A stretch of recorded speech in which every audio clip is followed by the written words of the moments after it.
there's a leaked memo going around that shows that Donald Trump was a regular client of Jeffrey Epstein's massage services. Now, what do you think? You think Jeffrey Epstein gave a pretty good foot massage? Oh, can you imagine getting one from like him, Epstein himself? Gross. Yeah. Well, unless you're 14 years old. That's still gross. That's even worse. Tough. Only if I was a 14-year-old girl would I say yes. So this is a long story, but here's the thing: is these people don't care. You know what? I had a comment somebody said today. They said, "Well, the DNC leaked that memo, so nah." I'm like, bro, there's like pictures of him standing with the dude, like they are buddies. They're always. Yeah. He is a pedophile. And here you are on a witch hunt to find pedophiles. Oh, the Democrats, they're pedophiles, they're pedophiles. Your dude is hanging out, laughing, joking in several different non-consecutive scenarios with a known, disgraced, rich billionaire pedophile creeper. Trafficker. Trafficker. The thing that you're making fake documentaries about because you're so worried about it. That's the guy who's doing it, and he's buddies with your guy, the great Donald J. Trump, the guy whose parents were both criminals. His dad was a criminal. His grandpa was a criminal. Long lineage of criminal families. So, yeah, what do you know about this alleged leak?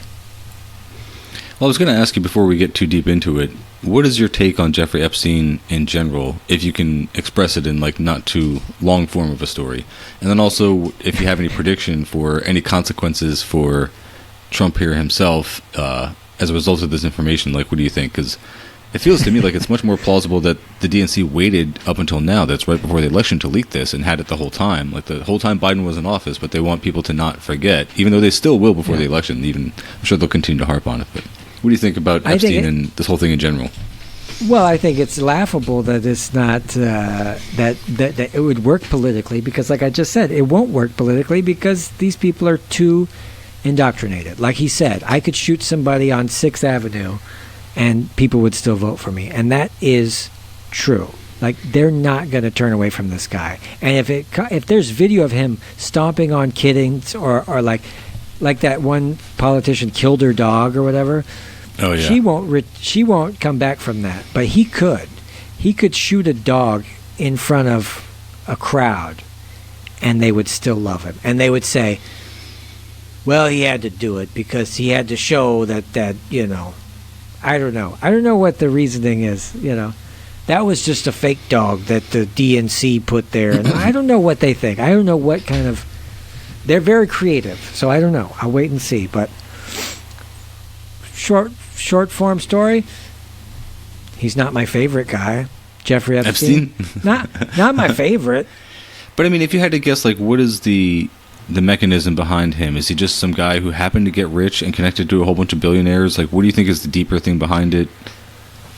Yeah, well, there's this thing about his connection to Mossad, right? Right.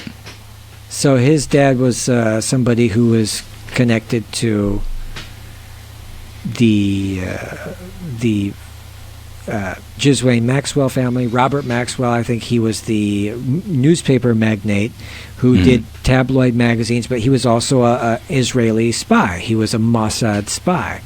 And those two people knew each other. And I'm pretty sure that I think Anthony Blinken's dad, was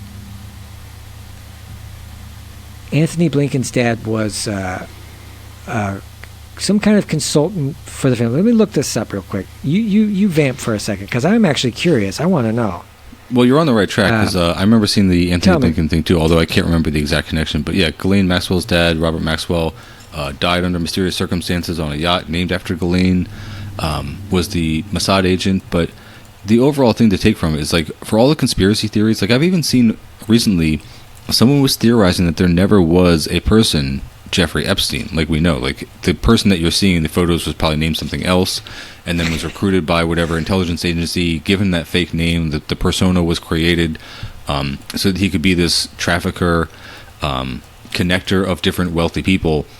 But the point is, even if that's the case, even if he wasn't named that and the persona was created, and even if he's still alive now and being sheltered in some way, the whole point that you should take from this is that the government has this kind of power. And by I mean like the U.S. and Israeli governments, because they are working together in this, obviously. They have this kind of power to influence that many rich people to control their messaging. That's the whole point of it, is to get the kind of dirt on these people that you can control the wealthiest of the wealthy, the most powerful people who actually control the levers of power, whether it's government or corporate. And that's all it comes down to, is being able to get that kind of dirt. And it shows how not only the level of control that they have, but the level of depravity that they're willing to go to get it. And they literally, like, if murder is no problem and the most extreme and like just psychotic, awful violence that, you know, our government has been known to do, the next level is literally using children and sexual violence against children. And rather than take this in the way that's like it's some kind of cabal restricted only to one ethnicity or one party even, you have to understand that it's the intelligence agencies, no matter who is in office, no matter who you elect or vote for, no matter what your input as a citizen is into that process, this will continue as long as you allow that system to go on. Yeah, I couldn't agree more. I mean, yeah, these, apparently it was his, Anthony Blinken, Secretary of State of the United States, is the stepson of Samuel Pisar, the lawyer, who was the lawyer and confidant of Robert Maxwell, who was the newspaper owner, tabloid owner, and also Israeli Mossad spy, who was the father of Ghislaine Maxwell, the Mossad agent, they say, an accomplice of disgraced sex trafficker and, billionaire Jeffrey Epstein, who was rumored to be an agent. So, but let's get into the article, because I go over a little bit of their background and stuff, and who also he did business with. So, recent documents have reignited the scrutiny in relationship of former President Donald Trump and convicted sex offender Jeffrey Epstein. These revelations, while still subject to further investigation, suggest a closer association than previously acknowledged.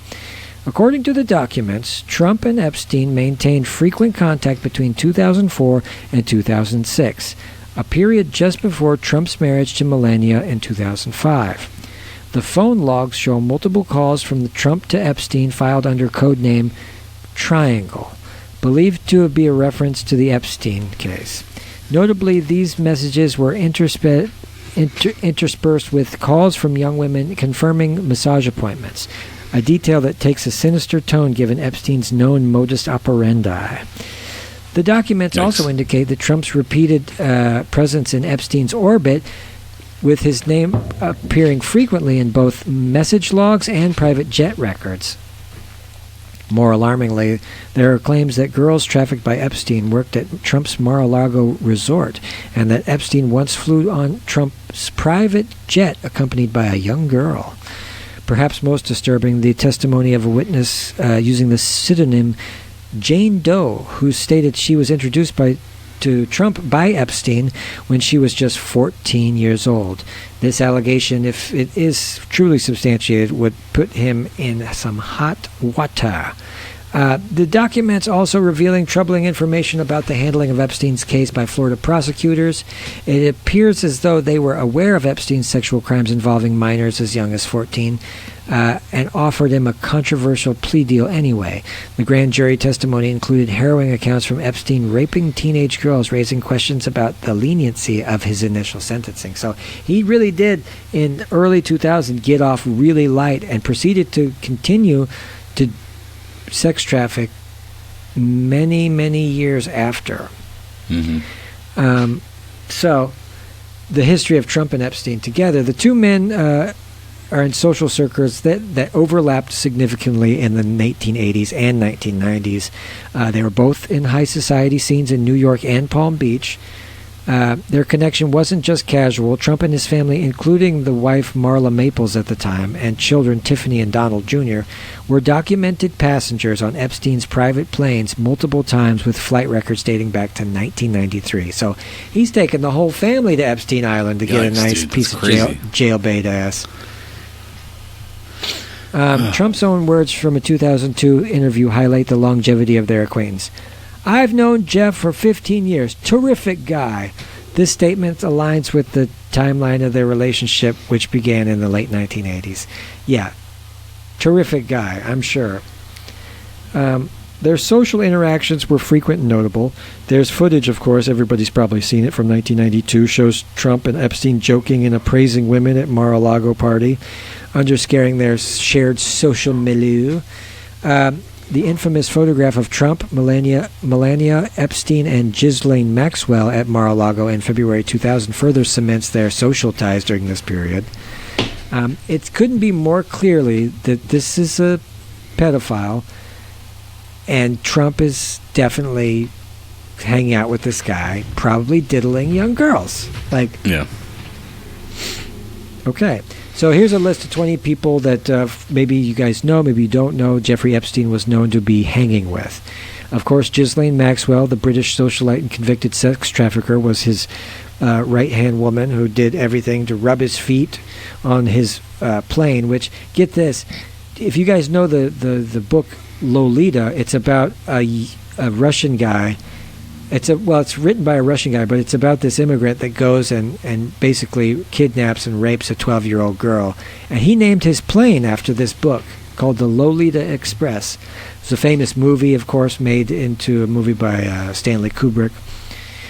So here's some more people. Prince Andrew, everybody knows he's a creeper. Bill Clinton, Donald Trump, Alan Dershowitz, Bill Gates, Leslie Wexner, the billionaire businessman, founder of L Brands, Ayuk Barak, a former prime minister of Israel, Woody Allen, Harvey Weinstein, good company, good Kevin Spacey, real all just the worst people, highbrow stuff. Jean-Luc Brunel, Jess Staley, the former CEO of Barclays, Leon Black, the co-founder of private equity firm, Glenn Dubin, the hedge fund douche, Lawrence Krauss, the theoretical physicist, Stephen Hawking, even the renowned physicist, was associated with him. So yeah, remember the meme? It's like right when he gets to Epstein Island, he like jumps out of the chair and he starts running. And also, man, unfortunately, Noam Chomsky, and that really was a wet spot for all these conservatives out there trying to prove that Noam Chomsky was on the, see him and Epstein, the leftists, but the truth is, apart from diddling young kids, Jeffrey Epstein really liked people that were moving and shaking in any industry, and he would go and give them money to do what they were doing.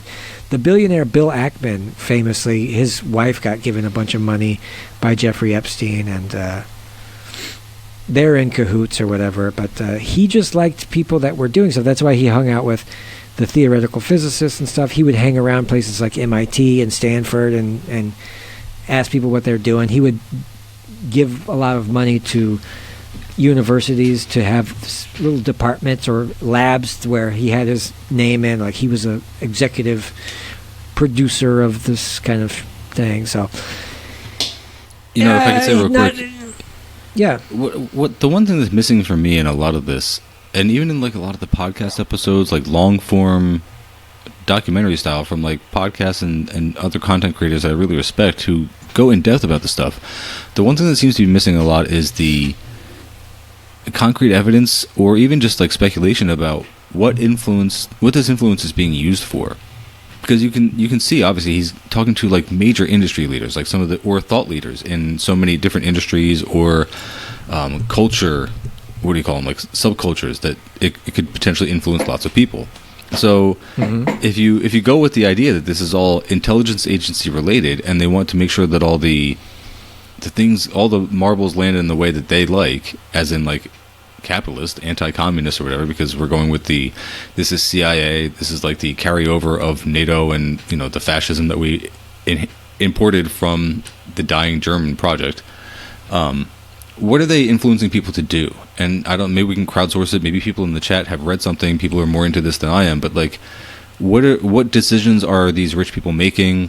Or is it just that we're supposed to understand they're going with the neoliberal consensus? And that's why no matter what we do, no matter how much we beg or plead, post online, or even now peacefully protest, our leaders are never doing what the people want, and they're always doing what the industry leaders want, which is what we're. So I guess I just don't understand, like, why is this even necessary, as opposed to just capitalism as it works anyway? Like, why even go to the trouble of, like, the Little League Express? Like, yeah, because deep beneath the surface of the greed that capitalism has for money and stuff, and where we say, well, this is a big problem, the profit motivation and stuff, but below that, there's even more primal instincts to and drives and motivations to do stuff. And for me, I think it's because you have, well, money is just symbolic of other earthly delights like sex, chicken, legacy. It's what do we got? We love sex. I always combine sex and fried chicken because I always just think of like humans. It's just like I just eat chicken. Good. Fried chicken, and then I'm gonna masturbate again, and then I'm gonna eat more chicken, and that's all humans are to me. Are these like little consuming little gremlins? Just the Wall-E people. Yeah, I mean, I see Americans as the Wall-E people more every day, man. Yeah, but to your point, there's just not enough.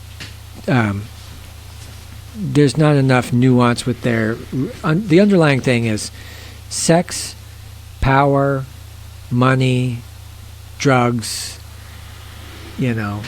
what else is there? This is all they thrive on, and they have to have it all. So it's not just that one thing. He not only has to be a billionaire, but he wants to, subjugates young women and just oppress, and it's disgusting. It's a lust for power that transcends just money. Yeah. It's a bizarre thing. Yeah. Yeah, I mean, that is always like when you give people that kind of power over other people. Like, it always still blows my mind that, like, slavers in colonial U.S. before the Civil War and everything, it wasn't enough that they literally had people working for them for free, human bodies at their disposal to do whatever they want with, for like the labor and the profit aspect. But then they also had to like rape women and like have them in their bed, like whatever. I remember everybody saw Roots and they called them bed warmers, like just to refer to them as like an object that way. It's like it's so dehumanizing for both parties. Like, again, I always harp on the master-slave dialectic and how people who are oppressing others don't realize that they have made themselves inhuman. And just because they're okay with it, it doesn't make it any less impactful or important. But that's also why it's like it does not matter what happens to oppressors.